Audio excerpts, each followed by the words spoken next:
बांगलादेशमध्ये दीपूदास नावाचा जो हिंदू युवक होता त्याला सर्वप्रथम त्याच्यावर आरोप घालण्यात आले। त्यानंतर त्याचा जो फॅक्टरी मालक होता त्याला पोलिसांच्या ताब्यात दिलं।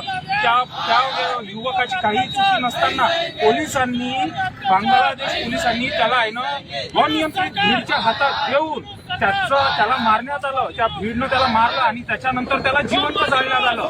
अशा पद्धतीनं अल्पसंख्याक हिंदूंवर बांगलादेशमध्ये अत्याचार वाढत चाललेला आहे। असा अत्याचार आता बजरंग दल सहन करणार नाही आणि बांगलादेशाच्या युनूस सरकारला आमची चेतावणी आहे, जर लवकरात लवकर ते सुधारले नाही तर आम्ही तिथं तांडव करून दाखवू। लक्षात ठेवा, त्या युनूस सरकारला समज आहे हे शेवटची चेतावणी आहे की बजरंग दल आता हिंदूंवर अत्याचार सहन करणार नाही।